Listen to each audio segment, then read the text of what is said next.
로마서 11장 1절부터 10절까지 말씀.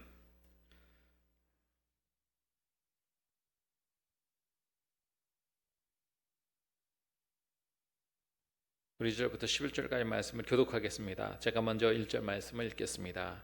그러므로 내가 말하노니 하나님이 자기 백성을 버리셨느냐? 그럴 수 없느니라. 나도 이스라엘인이요 아브라함의 씨에게서 난 자요 베냐민 지파라.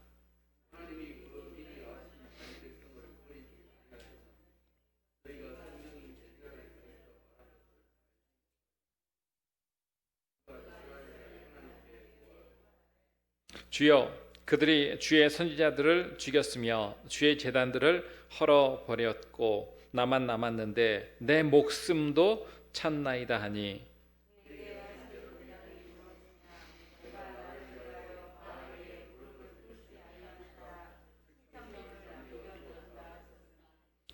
그런즉 이와 같이 지금도 은혜로 택하심을 따라 남은 자가 있느니라.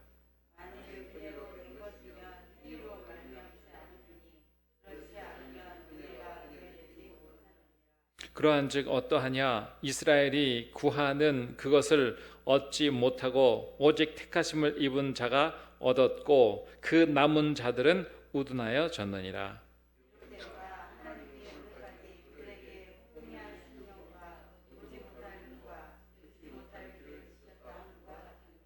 또 다윗이 이르되 그들의 밥상이 올무와 덫과 거치는 것과 보응이 되게 하시옵고 그들의 눈은 흐려져 보지 못하고 그들의 등은 항상 굽게 하옵소서 하였느니라.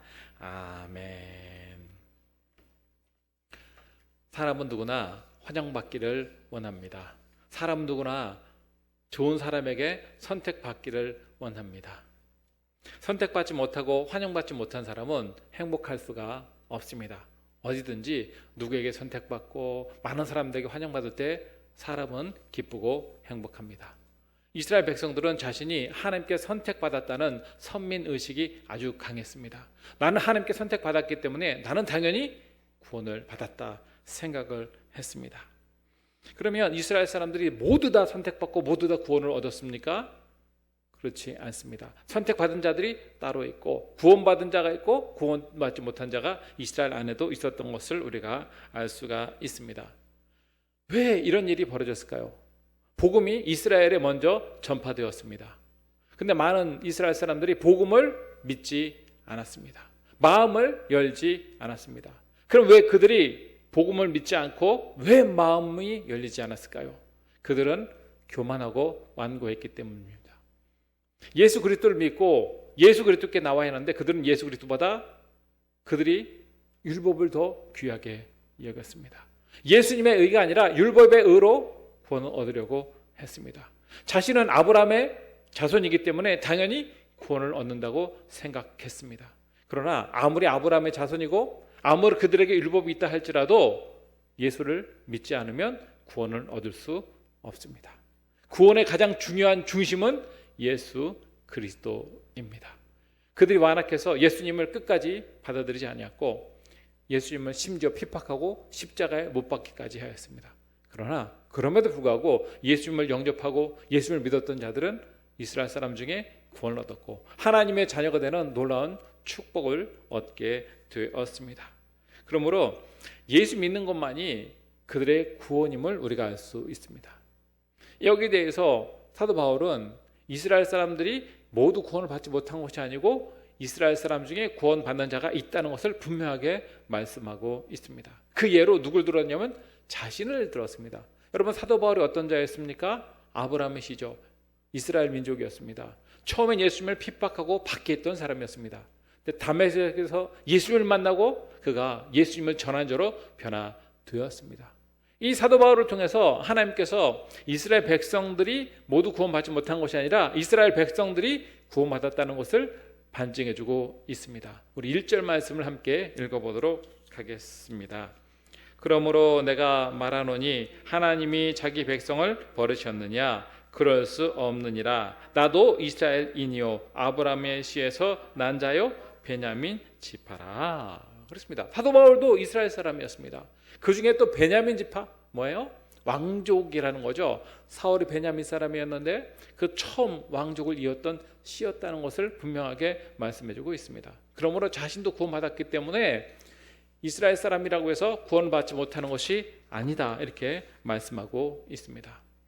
여러분, 이스라엘 역사를 보면 이스라엘 역사에 아합이라는 왕이 등장합니다. 아합의 아내는 이세벨이었습니다. 아합은 이세벨과 함께 우상을 아주 세게 섬겼던 사람이었습니다. 이세벨은 이방 사람이었죠. 이방 여인을 아내로 받아들였고 이방인들이 섬기는 바알과 아세라를 이스라엘에 보급하기 시작하였고 많은 사람들이 바알과 아세라를 섬기게 하였습니다. 하나님의 선지자들을 박해하고 피박하고 죽이기 시작했습니다. 하나님의 선지자들을 피박하자 이스라엘 백성들도 그것이 당연한 것이라고 여기고 그들도 우상 숭배에 빠지게 되었고 선지자들이 제대로 활동하지 못하게 되었습니다. 근데 그 시대에 아주 걸출한 선지자가 하나 있었는데 그 이름이 바로 엘리야입니다. 많은 사람들이 이렇게 선지자들을 거부하고 박해하는 그 시대에 엘리야만은 하나님을 섬기고 또 하나님의 일을 이루는 사람이었습니다. 이 눈의 가시와 같은 엘리야를 죽이려고 이세벨이 눈에 불을 켜고 잡으러 다녔습니다. 3년 동안이라. 근데 엘리야를 잡지 못했습니다. 그런데 그때 하나님께서 엘리야를 부르시고 엘리야에게 명령하셨습니다. 아합을 찾아가서 아합을 만나라. 여러분, 엘리야가 아합에게 가는 것은 사자굴에 들어가는 것과 똑같습니다. 죽음을 각오하고 가는 것입니다. 근데 이 엘리야가 하나님 말씀에 순종해서 아합을 찾아갔습니다.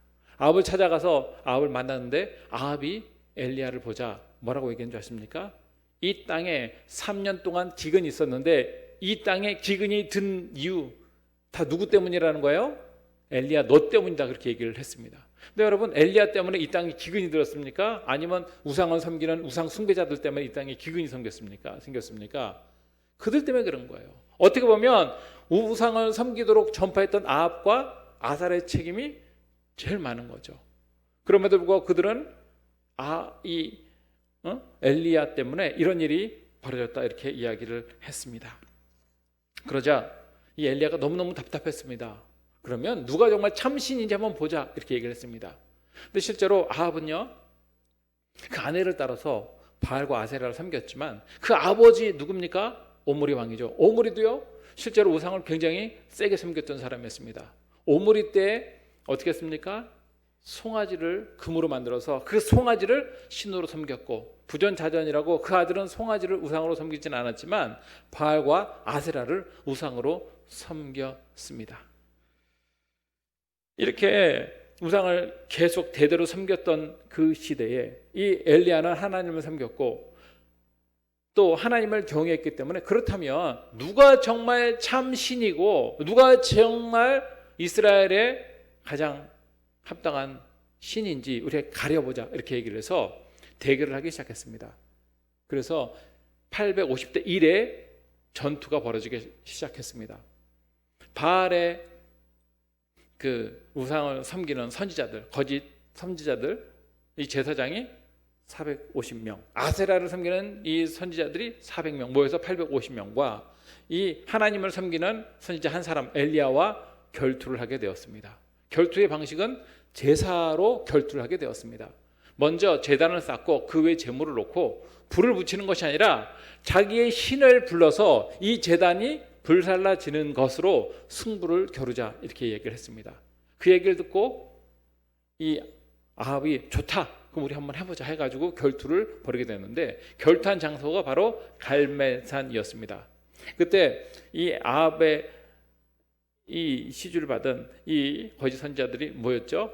바알과 아세라를 섬기는 이 선지자가 850명이 모여서 제단을 쌓고 그 위에 자기의 신을 부르기 시작했습니다. 아침부터 낮까지 바알이여 바알이여 외쳤습니다. 그런데 여러분, 아침부터 낮까지 계속 바알을 불렀지만 꼼짝하지도 않았습니다. 아무런 역사도 나타나지 않았습니다. 그러자 엘리야가 뭐라고 했습니까? 너희 신이 낮잠을 자러 갔느냐? 이렇게 비웃었습니다. 그 이야기를 듣고 바알과 아세라의 선지자들이 마음이 다급해지자 칼을 들고 창을 갖고 와서 자기 몸을 자해하기 시작했습니다. 상처를 내고 피를 냈습니다. 자극을 준 거죠. 여러분 몸에 상처를 내고 피를 낸다고 해가지고 거짓신이 참신이 됩니까? 그 되는 거 아니잖아요. 아무리 그렇게 했지만 아무런 역사도 일어나지 않았습니다. 그때 엘리야가 하나님께 부르짖기 시작했습니다. 근데 엘리야가요, 하나님께 부르짖기 전에 제단에 어떻게 했냐면 돌을 12개를 쌓게 했습니다.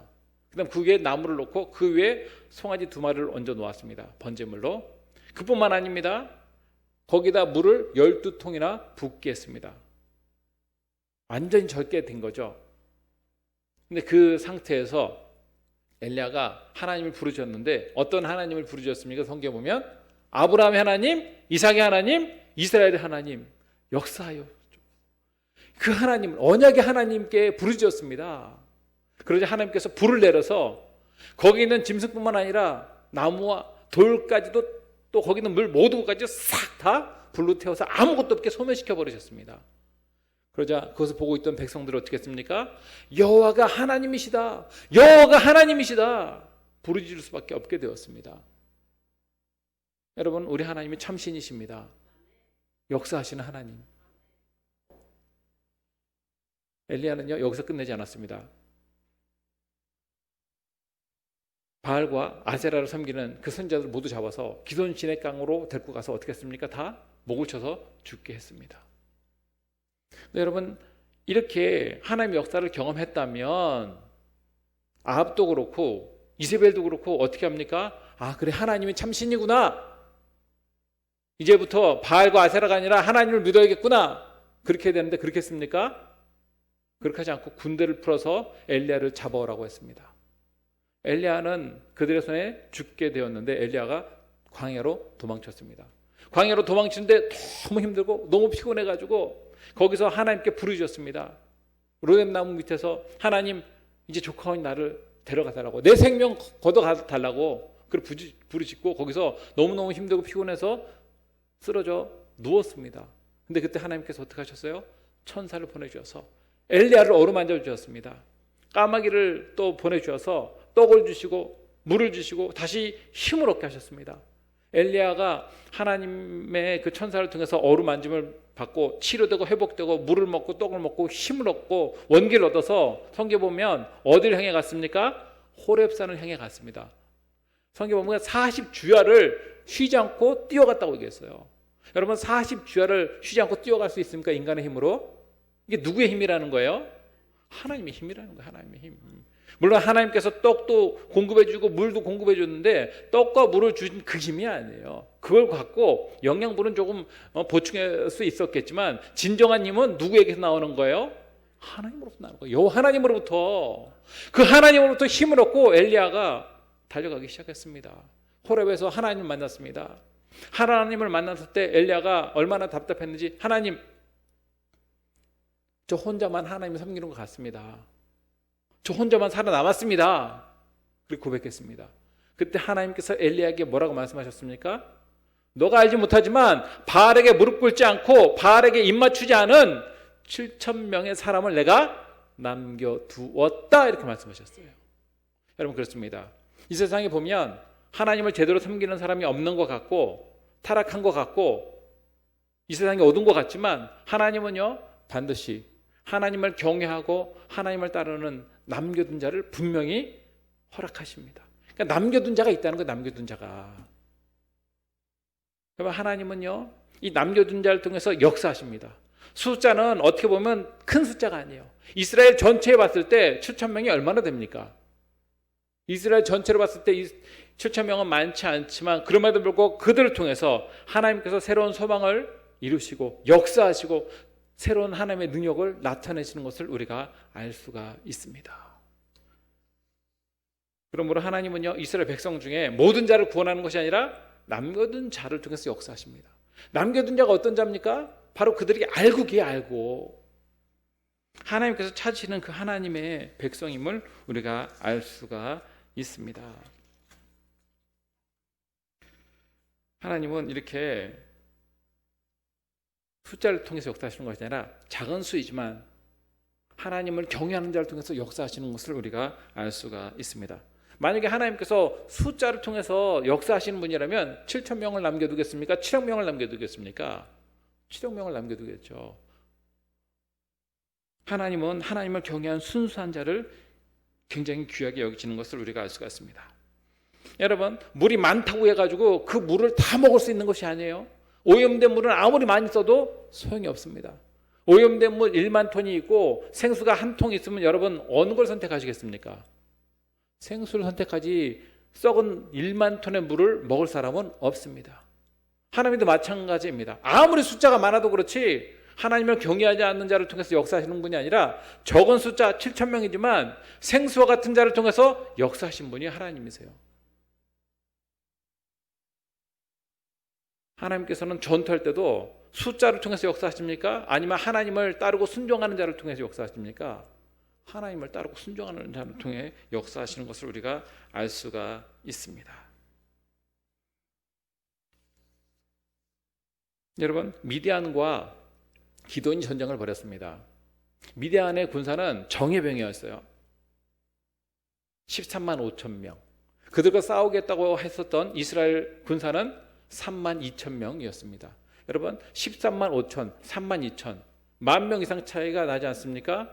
10만 이상 차이가 나지 않습니까? 엄청난 숫자예요. 한 사람에도 더 필요하지 않습니까? 더 많이 모아야 되는데 하나님께서 뭐라고 말씀하셨습니까? 3만 2천 명 필요 없다 말씀하셨어요. 좀 겁나는 사람, 두려운 사람 다 가라고 했습니다. 하나님께서. 그래도 몇 명 남았습니까? 10,000명 남았어요. 근데 뭐라고 말씀하셨어요? 10,000명도 많다. 줄이고 줄여서 몇 명 갖고 싸우셨습니까? 300명 갖고 싸우셨어요. 왜 그러면 하나님께서 숫자로 사용하지 않고 왜 적은 숫자를 통해서 역사하십니까? 숫자가 많으면 하나님의 역사입니까? 인간의 능력이에요? 인간의 능력이잖아요. 교만하지 못하게 하기 위해서. 이 싸움은 인간의 생각에 있는 것이 아니라는 것을 알리기 위해서 그렇게 하신 거예요. 모든 전쟁은 인간에게 속한 것이 아니라 하나님께 속한 겁니다. 이 전쟁을 통해서 인간이 영광 받는 것이 아니라 누가 영광을 받아야 합니까? 하나님께서. 그렇기 때문에 인간이 교만하지 못하게 하기 위해서 숫자를 적게 하시고 적은 숫자를 통해서 하나님께서 뒤집어 엎으시는 겁니다. 그러므로 여러분, 숫자를 통해서 역사하는 것은 이건 장사치나 하는 거지 하나님의 역사가 아닙니다. 교회도 마찬가지예요. 하나님께서 순수하게 여기는 깨끗한 심령을 가진 자들을 귀하게 여기시는 거지 하나님 외모를 보십니까? 중심을 보십니까? 중심을 보는 거예요. 물량주의가 요즘 얼마나 많은지 몰라요. 장사치도 얼마나 많은지 모릅니다. 근데 교회는요, 그걸로 가는 게 아니에요. 하나님의 가치, 하나님의 영광, 하나님의 뜻, 그것을 우리가 초점 맞추고 교회를 읽어나가야 그 교회가 생명력 있는 교회가 되고 그걸 통해서 하나님께서 부흥케 하시고 역사하시는 것을 우리가 알 수 있습니다. 인간은 다다익선을 잊히지만 하나님은 다다익선이 아니에요. 정말 하나님을 귀하게 여기는 생명력 있는 자를 귀하게 여기십니다. 생명력이 중요해요. 여러분, 수원시에 어린이 공원이 있습니다. 근데 어린이 공원에 500년이 된 아주 거목이 하나 있습니다. 느티나무인데 이게 500년이 되니까 굉장히 오래된 나무죠. 조선시대에 이 화성에 있는 이 나무 주위에 단오가 되면 사람들이 모여서 단오 행사를 벌이고 또 많은 사람들이 기뻐했다고 합니다. 1790년도 그때 왕이 정조였는데 정조는 그 나무의 가지를 잘라서 화성에 있는 그 집을 짓는데 그 집에 석가래를 만들었다고 합니다. 그만큼 그 나무가 유서 깊은 나무입니다. 아주 멋있고 크고 그런 나무인데 작년이죠. 2020년도 6월 달에 강풍이 불고 비가 많이 오지 않았습니까? 그때 그 나무가 가지가 쭉 찢어져 가지고 사람들이 이 나무가 이제 죽었구나 그렇게 생각했다고 합니다. 하기야 나이도 많았죠. 500년이 넘었으니. 그런데요, 놀라운 역사가 나타났다고 합니다. 가지가 너무 많이 찢어져 사방으로 찢어져가지고 이게 소망이 없다고 생각했는데 어느 날 보니까 그 나무에서 다시 새순이 자라나기 시작하고 거기서 가지가 자라났는데 그것이 1m가 넘게 자라났다고 합니다. 새순이 20개나 나왔다고 합니다. 이 나무가 그럼 죽은 겁니까? 다시 살아나는 겁니까? 살아있는 거죠. 그럼 이 나무가 다시 이런 상처를 받고 어려움 당했음에도 불구하고 시련과 역경 가운데서도 가지를 내고 새순을 낼 수 있었던 이유가 뭔지 아십니까? 뿌리가 죽지 않고 뿌리가 살아있었기 때문입니다. 이것이 중요해요. 이것이 우리 인생도 마찬가지입니다. 시련이 있고 역경이 있고 아픔이 있고 상처가 있고 파탄나는 것 같지만 뿌리가 굳건하게 박혀 있으면 우리 인생은 망가진 인생이 아니라 소망인 인생이 됩니다. 여러분, 시련과 역경 가운데 하나님께 뿌리를 두는 사람은요, 시련과 역경이 있어도 이겨나갈 수 있고 소망이 있고 능력이 있습니다. 왜 그렇습니까? 하나님과 연결되어 있기 때문에. 하나님과. 여러분, 우리 뿌리를 어디다 내려야 합니까? 여호와 하나님께 내려야 합니다. 여호와 하나님께. 특히 힘들고 어려운 이 시기일수록 더 깊게, 더 넓게 하나님께 뿌리를 내리고 하나님을 통해서 우리가 소생하는 놀라운 역사를 경험하며 살아야 합니다. 그럼 인간이 무슨 힘이 있습니까? 우리 힘되시고 능력되신 분은 하나님이세요. 그럼 이 시대일수록 더욱 우리가 하나님을 높이고 경외하고 아버지 하나님의 은혜 가운데 사는 삶을 살아야 합니다. 다른 것에서 다 끊어져도 하나님 은혜의 그 줄이 우리를 붙들고 있음을 믿고 더욱 하나님께 깊게 나가고 깊게 뿌리를 내릴 때 우리에게 소망의 새싹이 움트고 소망의 가지가 다시 나오기 시작하고 나중에 꽃이 피고 열매를 맺는 놀라운 역사가 있을 줄로 믿고 우리가 하나님께 뿌리를 두고 사는 삶을 살아야 합니다. 하나님께 뿌리를 두지 않으면 태풍 오고 이렇게 되면 어떻게 됩니까? 다 넘어져요. 다 쓰러지고. 여러분, 하나님은요, 절망도 소망으로 바꾸시는 능력의 하나님이십니다. 비록 엘리야 시대에 남은 자가 7,000명밖에 되지 않았지만 그를 통해서 하나님께서 복음의 역사를 나타내십니다. 여러분, 그럼 어떤 자가 남은 자입니까? 외모가 잘생긴 사람이 남은 자예요? 공부 잘하는 사람이? 오래 교회 다닌 사람이? 그것이 아니라 하나님께 선택받은 자, 하나님을 참으로 경외하고 하나님 은혜 가운데 서는 자. 그럼 어떤 자가 선택받는 자입니까? 우리 5절에서 6절 말씀 함께 읽어보도록 하겠습니다. 그런즉 이와 같이 지금도 은혜로 택하심을 따라 남은 자가 있느니라. 만일 은혜로 되는 것이면 행위로 말미암지 않음이니 그렇지 않으면 은혜가 은혜되지 못하니라. 아멘. 하나님의 은혜에 선택받은 자를 말씀하고 있어요. 하나님께서 은혜로 선택했다는 거, 우리 공로가 아니라 하나님께서 부족하고 연약하지만 그럼에도 불구하고 우리를 선택하셔서 그 선택한 자를 통해서 하나님의 나라를 이루시고 큰 역사를 나타내시는 것을 우리가 알 수 있습니다. 그렇기 때문에 이 모든 것이 하나님의 은혜라는 것을 우리에게 분명히 말씀하고 있습니다. 그럼에도 불구하고 의대인들은 율법을 통해서 구원 얻으려고 하는 것, 율법을 끝까지 포기하지 못했습니다. 율법을 포기하지 못했다는 것은 뭐예요? 예수님의 공로가 아니라 자기의 공로, 율법을 지킴으로 얻으려고 하는 자기의 공로를 앞세운 거죠. 그러나 우리는요, 예수의 공로로 구원받는 것이지 자기 공로로 구원받는 것이 아님을 분명히 성경은 말씀하고 있습니다. 그러면 은혜가 은혜되기 위해서는 우리가 연약하지만 그럼에도 불구하고 하나님의 은혜 가운데 우리가 서야 함을 성경은 말씀해주고 있습니다. 여러분, 지금도요, 이 세상에 보면 참 예수 믿는 사람, 특히 제대로 믿는 사람 별로 없는 것 같다 하지만 여러분, 그렇지 않습니다. 하나님께서는 지금도 남은 자를 두시고 그를 통해서 역사하시고 작업하십니다. 여러분, 북한 보세요.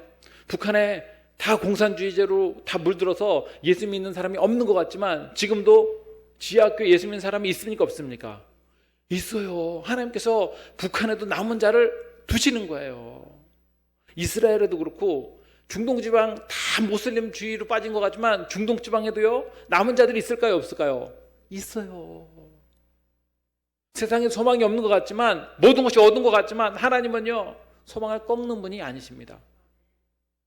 숫자는 적을지라도 하나님은 그들을 통해서 다시 미래를 꿈꾸게 하시고 그들을 통해서 다시 꽃이 필 때를 예비해 놓으시고 열매 맺게 할 때를 예비해 놓으시는 것을 우리가 알고 우리가 아주 큰 틀에서 하나님께서 보시는 그 큰 차원에서 세상을 보고 우리 인생을 보고 교회를 볼 수 있는 영적 안목을 가져야 합니다.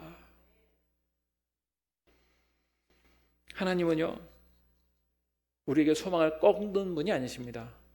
상한 갈 때도 꺾지 아니하시고 꺼져가는 등불도 끄지 아니하시는 그 하나님, 코로나가 우리를 힘들게 하고 어렵게 하지만 그럼에도 불구하고 우리 하나님께 소망이 있습니다. 지금은 너무 힘든 것 같지만 나중에 시간 지나서 1년 지나고 2년 지나고 10년 지나고 20년 지나면 그때 어려웠지만 그럼에도 불구하고 하나님의 역사가 있구나 깨달을 때가 반드시 있을 것입니다. 지금 힘든 거예요, 지금. 그럼 우리가 미래를 볼 수 있는 그 영적 안목을 가지려면 은혜 의식을 갖고 하나님께서 무엇을 계획하시고 하나님의 그 역사가 무엇인지를 말씀을 통해서 우리가 깨달아 알 수 있는 그런 영적 통찰력을 가져야 합니다. 그러지 않으면 힘들고 어려우면 다 넘어집니다. 다 넘어져요. 그래서 우리가 은혜 의식을 갖고 살아야 합니다. 왜 하나님께서 은혜를 강조합니까? 사도 바울 같은 경우는 어떻습니까? 충성하고 열심히 다했죠. 너무 탁월한 능력을 갖고 있었기 때문에 어떻게 하기 쉬운지 아십니까? 교만하기 쉬워요. 그러니까 하나님께서 사도 바울에게 은혜를 잊지 않게 하기 위해서 안전장치를 하나 만들었는데 그 안전장치가 뭔지 아십니까? 놀랍게도 뭐냐면 그게 질병이 몸에 가시를 두셨다는 거예요. 왜요? 그래야 자기가 교만하지 않고 자고하지 않으니까. 모든 것이 너무 잘 되면 사람은요 교만하고 자고할 수 있습니다. 근데 그렇게 하지 못하게 해서 몸에 가시를 두었어요. 근데 이 몸의 가시가 너무 힘들어서 하나님께 사도 바울이 기도하고 구하지 않았습니까? 하나님 제발 이 몸에 있는 가시 좀 빼달라고, 나 좀 고쳐달라고. 근데 하나님께서 뭐라고 말씀하셨어요? 내 은혜가 내가 족하다. 왜 그렇습니까? 너가 약한 데서 더 강해짐이라. 왜요? 약하고 부족하고 힘들어야 더 하나님을 의지하고 하나님께 나가지. 너무 잘나고 똑똑하고 모든 것이 잘 되면 하나님 의지합니까? 의지하지 않습니까? 자기 잘난 줄 아는 거예요, 사람이. 하나님께서 그 안전장치로 뭘 두신 거예요? 몸에 가시를 두시고 겸허하게 하시고 엎드리게 하시고 하나님만 의지하게 하시는 것임을 우리가 알 수 있습니다. 우리 인생도 마찬가지예요. 우리가 너무 똑똑하고 너무 돈이 많고 너무 잘나면 하나님 은혜라고 말은 할 수 있겠지만 마음에는 어떻습니까? 역시 나는 대단해. 이러고 싶다는 거예요, 사람이. 그렇기 때문에 하나님께서 우리에게 안전장치를 두시는 것을 우리가 알 수 있습니다. 여러분, 자동차도 마찬가지예요. 쫙쫙 잘 나가는 것도 중요하지만 잘 나가는 만큼 브레이크도 중요해요. 둘이 조화를 이루어야 좋은 자동차가 되지 하나만 좋아서 되는 것이 아닙니다. 우리 인생도 마찬가지입니다. 나갈 땐 나가야 되지만 하나님께서 때로는 브레이크도 주시는 것을 우리가 알 수 있습니다. 그것이 우리를 막는 것이 아니라 그것도 하나님의 은혜라는 것을 우리가 깨달을 수 있어야 합니다. 그러므로 여러분, 하나님께서 이렇게 택한 자, 은혜 가운데 있는 자는 하나님의 은혜를 알고 힘들고 어려울수록 더 주님께 나간다는 것을 우리가 알 수가 있습니다. 그러면 하나님 은혜를 알지 못하는 사람은 왜 그렇습니까? 영적으로 우둔해졌기 때문이에요. 여러분, 영적으로 우둔해지면 안 됩니다. 우리 7절 말씀 함께 읽어보도록 하겠습니다. 이스라엘이 구하는 것을 7절 말씀입니다. 이스라엘이 구하는 것을 얻지 못하고 어찌 택하심을 입은 자가 얻고 그 남은 자들은 우둔하여 졌느니라. 이렇게 말씀하고 있습니다. 여러분, 그렇습니다. 그들이 구하는 것을 얻지 못하고 택하심을 입은 자가 얻었다는 것. 왜 그렇습니까? 그들이 우둔해졌기 때문이에요. 우둔해졌다는 것은 뭐냐면 IQ가 낮고 그런 뜻이 아니에요. 영적으로 신령한 것에 반응하지 못하는 사람이 우둔해지는 거예요. 영적으로. 하나님의 거룩하심, 하나님의 영적인 것을 생각하지 못하고 모든 것을 뭘로 생각합니까? 인간적으로 생각하고 육적으로 생각하고 물질적으로 생각하고 물량주의로 생각하고 그거 어떻게 되는 거예요? 우둔해지는 거죠. 우리가 신령한 것에 반응할 수 있어야 합니다. 여러분, 지금 이 시대는 거룩함에 대해서 관심이 없어요. 사람들이 별로. 하나님 뜻에 별 관심이 없어요. 어디 관심이 있습니까? 물량에, 물질에, 자기 잘 되는 것에, 자기 명예에 여기 관심이 있지 어떻게 하면 하나님의 뜻을 이루어드릴까? 어떻게 하면 하나님의 영광의 빛을 드러낼까? 내가 어떻게 하면 하나님을 닮은 인격이 될 수 있을까? 거룩한 삶을 추구할까에 대해서 관심이 있습니까? 이 시대가? 별로 없어요. 왜 그렇습니까? 우둔해졌기 때문에 그렇습니까? 우둔해졌기 때문에. 하나님은 영이시란 말이에요. 신령과 진정으로 예배할 분이십니다. 그렇기 때문에 우리도 거룩함을 추구해야 합니다. 내가 거룩하니 너희도 거룩하라 말씀하셨는데 이 거룩함이 멈춰지면 교회도 그렇고 성도도 그렇고 남는 것이 없어요. 그럼 우리가 하나님을 경외하고 거룩함을 추구하는 이 시대를 만들어 나가야 합니다. 그럼 그들이 왜 우둔해집니까? 우리 8절 말씀 함께 읽어보도록 하겠습니다. 기록된 바 하나님이 오늘까지 그들에게 혼미한 심령과 보지 못할 눈과 듣지 못할 귀를 주셨다 함과 같으니라. 이런 것입니다. 그들이 혼미한 심령을 가졌고 보지 못할 눈을 갖고 있고 듣지 못할 귀가 있으니까 하나님의 말씀을 제대로 깨닫지 못하고 우둔해진 거예요. 우둔해진 거. 여러분, 우리가 이 영적 우둔함을 갖는 것이 아니라 영적 민감함을 갖고 하나님께 믿음으로 반응하고 하나님께 깊게 뿌리를 내리는 삶을 살아야 합니다.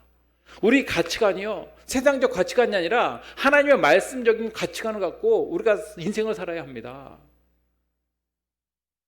하나님에 대해서 마음을 열고 하나님께 더 가까이 나가고 들을 귀를 갖고 사는 삶, 그런 삶을 사는 자가 남은 자라는 것을 우리가 알 수 있습니다. 남은 자.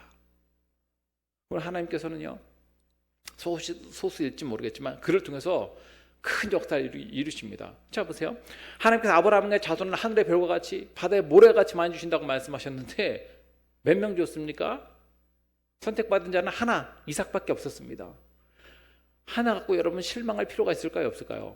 그거 없어요. 하나님 뜻대로 가게 되면 하나님께서 이삭을 통해서 야곱을 주시고, 야곱을 통해서 12아들을 주시고, 12아들을 통해서 아주 큰 민족을 이루게 하신 하나님의 큰 역사가 있어요.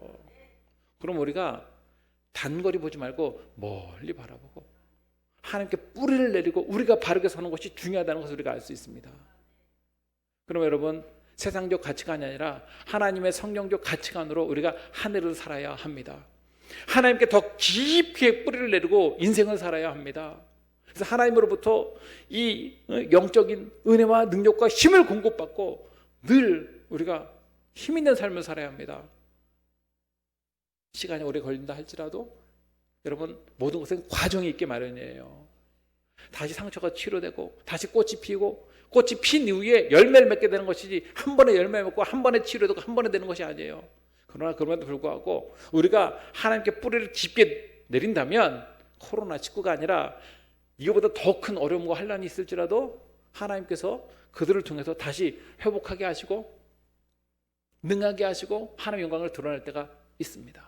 그러므로 우리가 남은 자로서 우리가 하나님의 가치관을 가지고 하나님께 깊게 뿌리를 내리고 이 어둡고 힘든 세상, 이 세상에 소망이 있는 것이 아니라 여호와 하나님께 소망이 있음을 믿고 오늘도 이 믿음으로 승리하는 축복이 저와 여러분에게 있기를 주의 이름으로 축원합니다. 기도하겠습니다.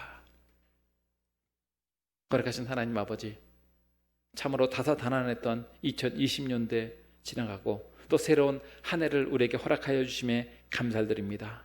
새해에는 우리가 더욱 하나님께 뿌리를 깊게 내리게 하여 주시고 역경과 시련과 아픔이 있을지라도 우리를 치료하시고 회복하시고 능하게 하신 하나님의 은혜를 덧입고 이 험한 세상 믿음으로 승리하며 나가는 삶을 살게 하여 주시옵소서.